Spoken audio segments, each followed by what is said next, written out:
A few moments later. নমস্কার বন্ধুরা, স্বাগত সবাইকে নতুন একটা ব্লগে। তো আজ হচ্ছে 31 ডিসেম্বর মঙ্গলবার, আর এখন বাজছে সকাল প্রায় 7:30। তো চলে এসেছি টুল বক্সে। তো জাস্ট ময়ূরাক্ষী এক্সপ্রেস ঢুকলো। তো নর্মালি তো ওই 6:50 থেকে 7টার মধ্যে ময়ূরাক্ষী ঢুকে যায় দুবরাজপুরে, কিন্তু আজকে প্রায় আধ ঘন্টা লেট ছিল ট্রেন। তো ফাইনালি চলে এসেছি ডিউটি। আর আজকে ঘুম থেকে উঠেছিলাম ওই 5:30টার মধ্যে, ঘুম ভেঙেছিল। তো ঘুম থেকে উঠে ব্রাশ টাশ করে ওই সকাল সকাল বাড়িতে থাকলে তো ডিম আর কলা খেয়ে বেরিয়ে যায়। তো এখানে ছিল কলা খেলাম, তারপরে মিষ্টি, এদিকে ছিল চা, তারপরে লেরুয়া ছিল, আর এদিকে ছিল অমলেট। তো খাওয়া দাওয়া করে বেরোলাম। আর সকাল থেকে বেশ ভালোই ঠান্ডা লাগছে আজকে, কারণ ইনার টেনারগুলো আনিনি। তো ডাইরেক্ট এলাম সিউড়ি থেকে ডিউটি। তো ঠান্ডা মনে হচ্ছে বেশ ভালোই। তো যাই, ডিউটি অন করি, তারপর আবার পরে কথা হচ্ছে তোমাদের সাথে। রেল লাইনের ধারে ঘাসে বসে সবাই মিলে টিফিন করলাম। আর বোন একটা টিফিনে দিয়েছিল মুড়ি, আর একটা টিফিনে দিয়েছিল মিক্স ভেজ। তো সেটাই মাখালাম। তবে টিফিনগুলো ছোটো হওয়াতে মুড়ি মাখাতে একটু অসুবিধাই হচ্ছিলো আর কি। তো যাই হোক, তরকারি মুড়ি মাখিয়ে টিফিনটা করলাম, তারপর নেমে পড়লাম কাজে। টিফিন তো কমপ্লিট। তো দেখি এবার কাজে লেগে পড়বো। আর কাজ হবে বলতে এসিজি চেঞ্জ হবে। নর্মাল এসিজি চেঞ্জ করার পর সেখানে মডিফাইড এসিজি লাগানো হবে। তো এজেন্সির লোকই কাজগুলো করবে মেনলি। আর তার আগে স্কোয়ারিং হবে, কয়েকটা স্লিপার আছে যেগুলো ঠিকঠাক নেই আর কি, স্পেসিং ঠিক নেই, সেগুলো ঠিক করতে হবে। সেগুলো আমরাই করবো দেখি। তো গ্যাংয়ে আমরা মোট 4 জন আছি, বাকিরা সব এদিক ওদিকভাবে ছড়িয়ে গিয়েছে। আর কাজটা খুব বেশি দূরে হবে না, স্টেশন থেকে মোটামুটি 500 মিটারের মধ্যেই হবে। তো যাই, কাজের স্পটে যাই, তারপর তোমাদের দেখাচ্ছি আবার। তো এই যে এটা হচ্ছে নর্মাল এসিজে, এটা হচ্ছে নর্মাল এসিজে, এই যে চারটা অনেক এই ধরনের।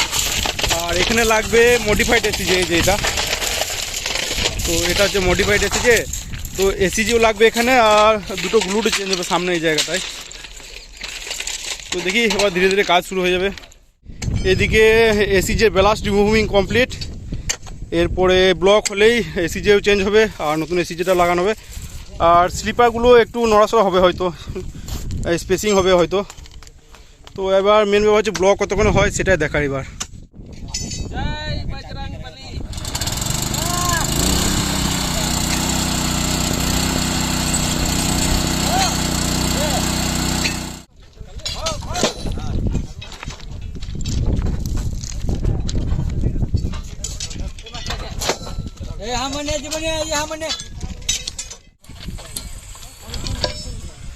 একটু ঘাটি আছে বুঝলে।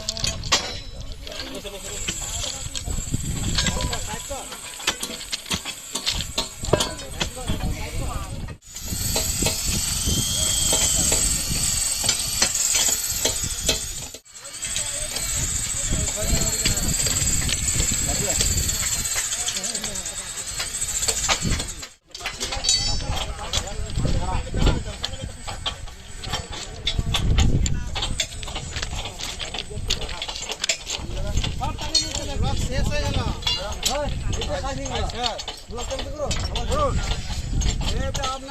2000 years later. কাজ কমপ্লিট হওয়ার পর রেস্টরুম গিয়ে হাত মুখ ধুয়ে ফ্রেশ হয়ে যখন লাঞ্চ করতে বসলাম, তখন বাজছে প্রায় 1:30। আর কার্তিকদা খাবার দিয়ে চলে গেছিলো অলরেডি। আর আজকে লাঞ্চে ভাতের সাথে ছিল ডাল, এদিকে ফুলকপি আলুর তরকারি ছিল, আর এদিকে ছিল ফুলকপি পেঁয়াজকলি আর পোস্ত ভাজা, আর ছিল মাছের ঝোল। তো এটা ছিল 60 টাকার মিল। আর আমি আর দীপকদাই ছিলাম রেস্টরুমে, তো দুজনেই মিলেই খেলাম। তো লাঞ্চ করার পর অনেকক্ষণ রেস্ট করলাম, তারপর বেরিয়ে পড়লাম। বাস স্ট্যান্ডে নেমেই প্রথমে চলে গেলাম মধু টেক্সটাইলে, কারণ দুটো কাজ বাকি ছিল। প্রথমত তো আমার ইউনিফর্মের হাতটা সেলাই খুলে গেছিলো। তো বাড়িতে সেলাই করার চেষ্টা করছিলাম, কিন্তু হলো না আর কি, মেশিন খারাপ হওয়ার জন্য মেশিনটা গন্ডগোল করছে। তো ওখানে গিয়ে সেলাইটা করালাম, আর 10 টাকার মতো নিল আর কি। আরেকটা যেটা কাজ ছিল সেটা হচ্ছে দেবাশিসের ইউনিফর্মের প্যান্টের ছিট কেনার ছিল একটা। তো সেটা দেখলাম ঠিকই, কিন্তু কালারটা ঠিকঠাক ম্যাচ করছিল না আমাদের ইউনিফর্মের সাথে। তো কালারটা একটু ডিপ হয়েছিল আর কি। আর সেই সময় ফোনে দেবাশিসকে পাওয়াও গেল না। তো যাই হোক, পরে দেখবো ও কী বলে, সেরকম হলে নিয়ে যাব। তো প্যান্টের ছিট ওখানে দেখার পর তারপরে গেলাম বীরভূম স্টোরে। সেখানে বলতে আমার উইনচেটারের জ্যাকেটের লকটা ভেঙে গেছিলো, তো সেটা নিলাম। আর এদিকে মেশিনের তেলও নেওয়ার বাকি ছিল। তো মেশিনের তেলটা মেশিনে ইউজ হবে, আর ট্রিমারেও ইউজ করা যাবে আর কি। তো যাই হোক, কেনাকাটা করে তারপরে চলে এলাম বাড়ি ফিরে স্নান সেরে তারপরে নিচেতে গেলাম রান্নাঘরে, আর বসলাম টিফিন করতে। তো টিফিনে চালের রুটি ছিল দুটো। তো রুটিগুলো একটু মোটা মোটা হয় ঠিকই, কিন্তু খেতে বেশ ভালোই লাগে। আর এদিকে রুটির সাথে ছিল শতমূল আর আমলকির মোরব্বা ছিল এদিকে। আর এদিকে ছিল বাঁধাকপি আলুর একটা তরকারি ছিল গরম গরম। তো যাই হোক টিফিন করার পর উপরে সেই শুয়েছিলাম, রেস্ট করছিলাম। আজকে কাজের চাপও ছিল একটু, তো টায়ার্ডও ছিলাম, তো ঘুমিয়ে পড়েছিলাম। তো ঘুম ভাঙলো প্রায় 10টার সময়। তো 10টার সময় ঘুম থেকে উঠে নিচে গেলাম ডিনার করতে।